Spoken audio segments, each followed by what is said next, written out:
Tumsifu Yesu Kristo. Bwana Yesu asifiwe. Assalamu alaikum. Wale ndugu zangu wa mapendo, au tuko wachache leo? Asante sana. Jamani, napenda sana kuwashukuru kwa wote ambao mmetukimbilia katika usiku huu mzuri kabisa wa ndugu yetu Frederick na mkewe ambaye ni Bi Mariam. Kwa hiyo tunawashukuru sana kwa kuweza kufika kwa wakati kabisa. Kwa kweli Mwenyezi Mungu aongezee moyo huo wa kuweza kuwakimbilia watu wakiwa na shughuli zao kama hizi. Na sisi tunapenda kuwashukuru sana sana sana. Kwa kweli mmetuheshimisha, kama neno rahisi kabisa ambalo linatumika kwa sasa hivi. Hivyo basi sasa hivi ni wakati mzuri kabisa ambao tunaenda kuanza shughuli yetu. Na leo kama tunavyojua ni usiku mzuri kabisa wa Frederick na mkewe Bi Mariam.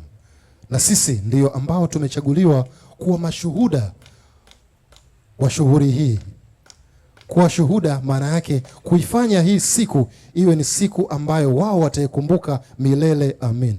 Na sisi wenyewe tukiwa ndio mashuhuda wa siku hiyo. Hivyo basi napenda wakati ambao nitawaleta katika ukumbi huu, wale ambao kidogo tuna changamoto ya miguu, tafadhali nitawaomba samahani, mtaendelea kukaa. Lakini yeyote yule ambaye anajiona yuko afya timamu kabisa, nitakuomba uweze kusimama wakati wanaingia hao watu wawili, na tukiwapigia nderemo, vifijo na vigeregere, kwa sababu leo ni siku yao kubwa sana.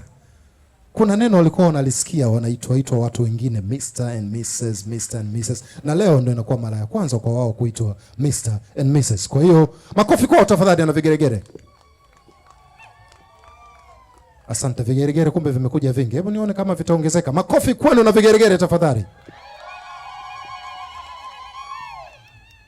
Kina baba msichukie. Kina mama jamani, mmependeza. Jipigeni makofi basi jamani. Hongereni sana. Na wababa pia jamani, tumependeza pia. Thank you so much. Kwa hiyo sasa hivi ni wakati mwafaka, naomba jamani wote tuweze kusimama katika viti vyetu ili tuweze kuwakaribisha Mr. and Mrs. Frederick Mwita. Are we ready?